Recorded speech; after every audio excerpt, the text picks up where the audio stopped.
Thank you very much, everyone. Thank you. We continue to see evidence that our aggressive strategy is working and working at a very high level. Nationwide, the percent of tests that come back positive has declined very significantly. Last week, roughly 38% of the tests in New York were positive. This week, that number is down to 28%. New cases in New York are down 50% compared to a week ago, and fatalities are down 40% over the same period. In Louisiana, the rate of positive test result declined from 25% down to 15% in the last 7 days alone. 18 states now show a decline in a number of positive tests in the last 7 days. So over the last 7 days, been very, very significant progress.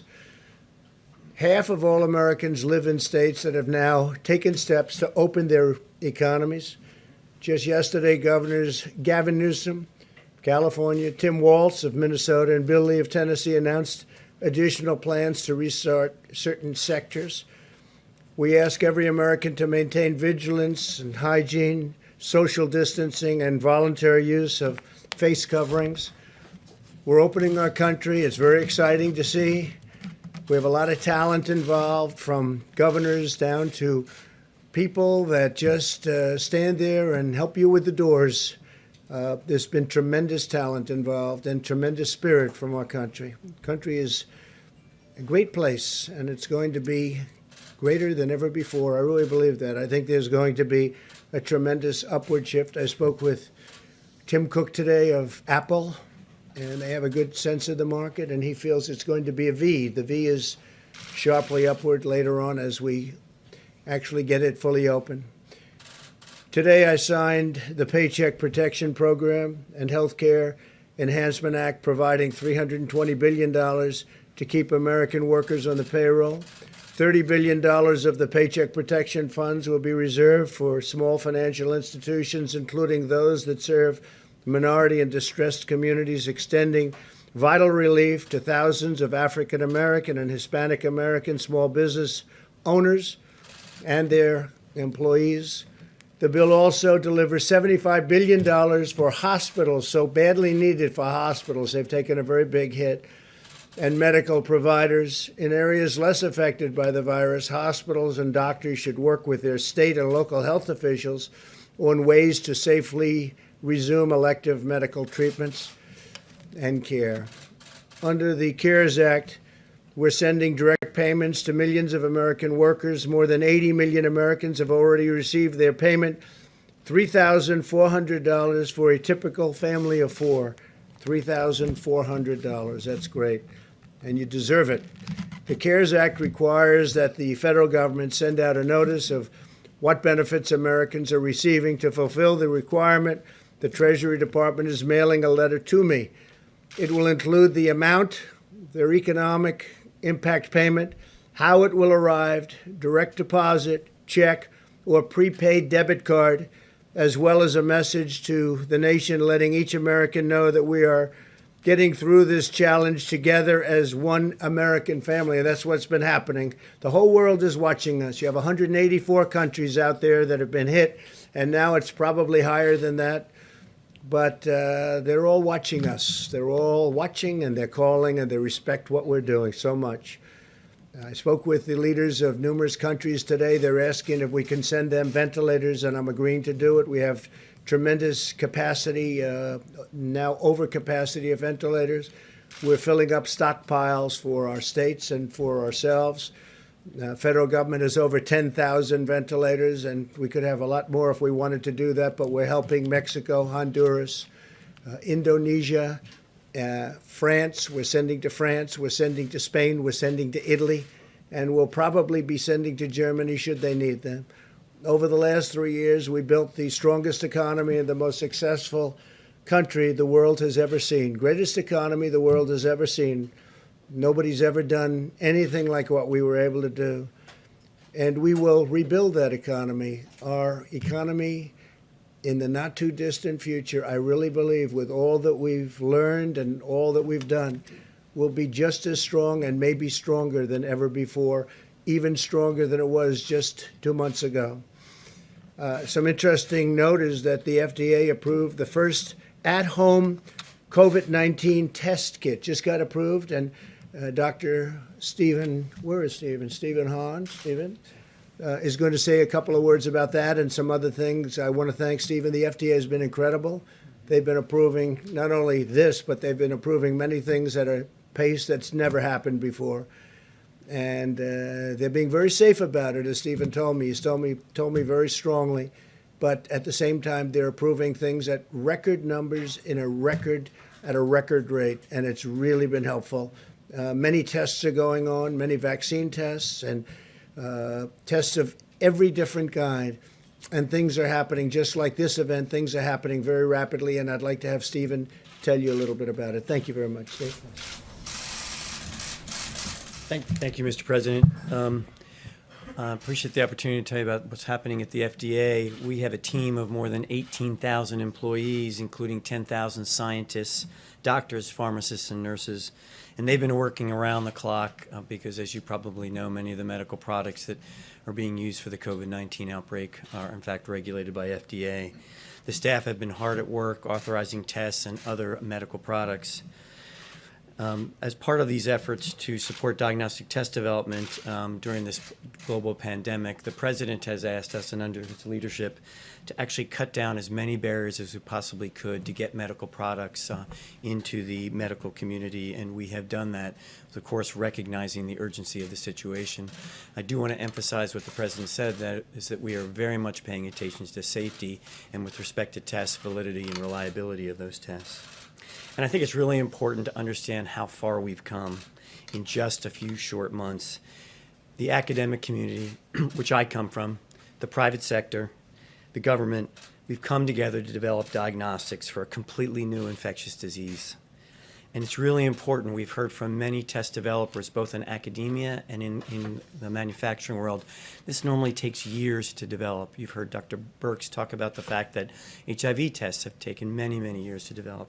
This has happened in weeks and months. We've been laser focused on working with both industry and academia to actually make this happen. To date, under our emergency use authorization approach, we've quickly reviewed and authorized 63 tests, both diagnostic as well as serologic, that is the antibody test. We've had several point-of-care tests, and that's important because those can be done in the emergency room or in a doctor's office, et cetera, and much more convenient for the patient. And this week, as the President said, we authorized the first at-home test by a company called LabCorp. This is a test where, under certain circumstances with a doctor's supervision, a test can be mailed to a patient, and the patient can perform the self-swab and then mail it back and get the results after that time, all under the guidance of a licensed physician. And we're not just letting up with these 63 tests we've approved. We are working with more than 400 test developers who are pursuing authorization for their diagnostics under our current policies. And under our regulatory approach, which is quite flexible, many other tests are becoming available. We have heard and have reported to us 220 labs around the country have begun patient testing using their own validated tests. This has allowed us to increase significantly tests around the country. I updated you earlier this week on serologic tests, these antibody tests that are used to detect natural immunity, and the FDA's approach to help make these tests available. While these are just one part of our larger response effort, they can play a role in helping move our economy forward by helping healthcare professionals identify those who have immunity to the COVID-19. And just finally, when it comes to therapeutics, we are leaving no stone unturned in finding treatments for COVID-19. You do know that we don't have any approved currently therapeutics for COVID-19, but we are actively involved with both the academic and the commercial and private sector to find those. 72 trials of therapeutics are underway in the United States under FDA oversight, and 211 are in the planning stages. So we expect to see more. This includes convalescent plasma as well as antiviral therapies. Work continues on vaccines, and 2 firms have announced that the FDA has authorized their trials to go forward, one of which we've mentioned here before. And finally, in response to the President's and task force requests, we've stood up the Coronavirus Treatment Acceleration Program. We are leaving no stone unturned, as I said, and we're working around the clock to develop these therapeutics. for the American people. Thank you very much. Dr. Hahn, a question about antibody tests, please. It's a quick question, and it's timely because just about an hour ago, a subcommittee with oversight released some findings that the FDA doesn't have any review of the antibody tests that are on the market. There are no guidelines to tell which ones should be out there, and there's no way to test their accuracy. They're quite worried that these are junk tests on the market because they weren't reviewed before they were approved. Is that true? So under our policy, we provided flexibility. What we've told manufacturers is that in order to market in the U.S., they have to validate their tests. They have to tell us that they validated their tests. And then in the package insert, they have to let people know, and users, labs, et cetera, that those tests were not authorized by FDA. We've authorized 4. As I mentioned, more in the pipeline. And these tests that have come in without any information to us but have been self-validated, as I mentioned at the podium a couple days ago, we are working with the National Cancer Institute as well as CDC to perform our own validation of the tests that have been sent to us. So we'll provide as much information as we possibly can. And there is transparency on our website about those tests and also the tests that we have authorized. Have you gotten information? Thank you very much, Mike. Please. Thank you, Mr. President. From early in this effort, President Trump has called forth a whole of government response to the coronavirus epidemic in America. And by that, the President made clear when he asked me to lead the White House Coronavirus Task Force, not merely a whole of the federal government, but a full partnership with state and local governments across the country. And today we renewed that with our latest conference call with governors all across America. We've met with them today specifically to speak about the progress that our governors are making, expanding testing across the country. And we were pleased to hear about the extraordinary and rapid progress that governors are making. At the outset of the call, where we had more than 50 of our nation's governors, we, of course, had Pete Gaynor of FEMA report on progress. More than 35,000 National Guards stood up, 5,000 active duty military deployed in 10 states. And we were also pleased to report that FEMA, HHS, and the private sector have coordinated the delivery of shipments to states around the country, including nearly 67 million N95 masks, 105 million surgical masks, surgical gowns, shields, gloves, more than 10,000 ventilators, and more than 8,000 federal field medical station beds. Beyond the report that we provided to the governors, we assured them that at the President's direction, this is one team, one mission. And we made it clear to the governors that we know we're all in this together. And the partnership that we have forged together really begins with mitigation efforts. It moves to making sure our healthcare workers have the support they need, but also testing is in the forefront of all of our minds. We're working to make it possible for every governor to access the existing capacity to enable our states to be able to reopen responsibly under the phased approach that the President unveiled 1 week ago. A little bit of context, you may recall that 1 month ago, all of the testing that had been done in America, 80,000 Americans had been tested. But as of this morning, 5.1 million Americans have been tested for the coronavirus. A quick reminder to our fellow Americans, and this was something from our scientists today at the task force, we reminded governors of this as well, that as testing increases dramatically across the country, cases will increase as well. But people should not be discouraged by those numbers. We are looking at very positive trends in hospitalization, in emergency room entrances, and we continue to see, as we've said at this podium every day over the last several weeks, we continue to see positive progress, not just on the West Coast, but even where the coronavirus epidemic has most deeply impacted in areas of the greater New York City area, New Orleans, Detroit, and elsewhere. On our nearly 2-hour phone call today with those governors, we heard of the progress governors were making in implementing the resources that we've been working to provide them, not just the medical equipment, but also, as you recall, that map a week ago that showed where all of the equipment is all across the country in all 50 states. Governor Cuomo joined us for the call today. He spoke favorably of his meeting here at the White House, Mr. President, and his recognition that testing is a partnership between the federal and state governments. As Governor Cuomo said today, he understood that the federal government works with national manufacturing and supply chain, and the governors deal with the labs to expand and implement testing at the state level. Governor Cuomo also explained how he's using his licensing authority as a governor to stand up the more than 300 labs that can do coronavirus testing in the state of New York, and we congratulated him for his leadership in that and urged other governors to use their authority similarly. In Tennessee, Governor Bill Lee told us that he's deployed the National Guard to stand up more than 20 drive-through test sites. They're testing 10,000 people a day, have already tested more than 130,000 people in Tennessee, and they expect to surge another 15,000 people in testing sites this weekend in Tennessee. Massachusetts is an area we're continuing to watch very closely as cases have not yet stabilized, and Governor Charlie Baker, after he thanked us, Mr. President, for the Army Corps of Engineers deployment of 4 field hospitals, he described how they have rapidly expanded testing all across Massachusetts. We commended him for that. In the beginning of March, he said they had just 1 testing site in the state of Massachusetts, and now, thanks to Governor Charlie Baker's team, they have more than 30 testing sites. Minnesota Governor Tim Walz reflected on the call today about the partnership he's forged with the Mayo Clinic, the University of Minnesota, and State Health Department. They're actually collaborating to perform 20,000 molecular tests and 15,000 antibody tests per day. And I'm looking forward to traveling to the Mayo Clinic in Minnesota on Tuesday of next week to learn firsthand from the governor about their efforts across the state to expand testing. Iowa Governor Kim Reynolds gave us an update, Mr. President, on her progress. She's literally tripling testing capacity in her state through a partnership with the private sector, with the University of Iowa and Iowa State University.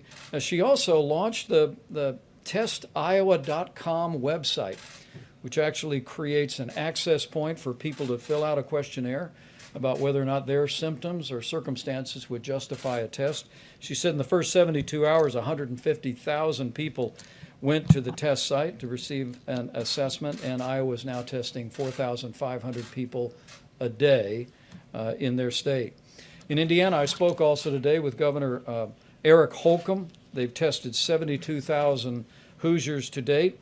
They're adding drive-through sites. They'll have 10 drive-through sites established by the state of Indiana before the end of the weekend. And as other governors have done, Governor Holcomb last week opened up half of their elective surgery sites and hospitals across the state, and they'll be opening up the balance of their elective surgery sites next week.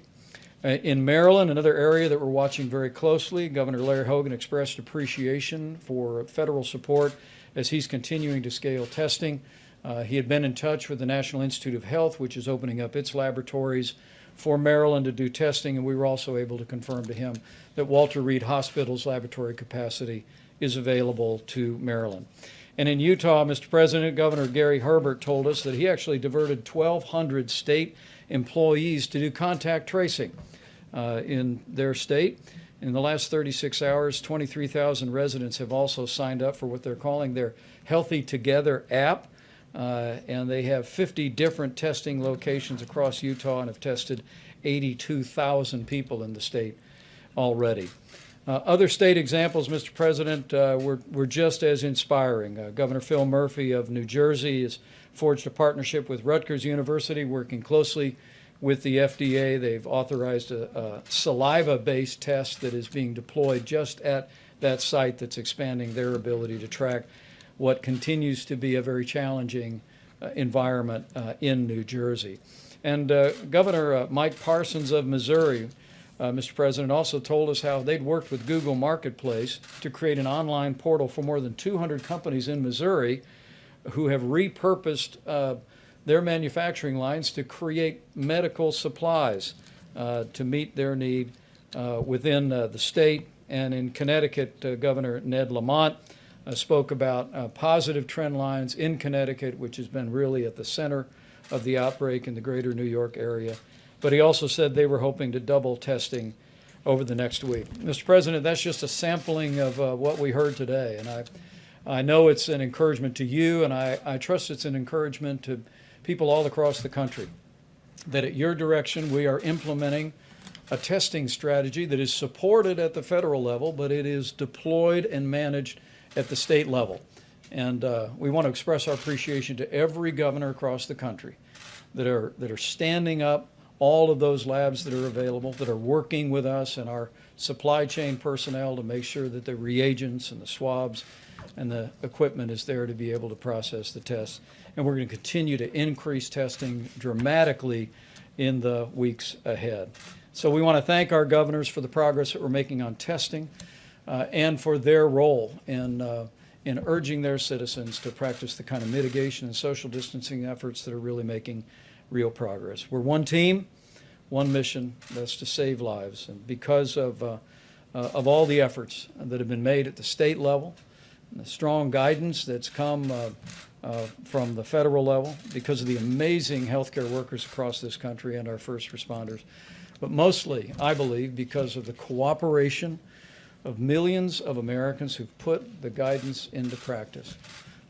Their cooperation and their prayers have set us on a path where we are slowing the spread, we are protecting our most vulnerable. And I truly do believe the day will soon come when we will heal our land and we'll be able to reopen America and put this great nation back to work. Thank you, Mr. President. Thank you very much. Mr. President?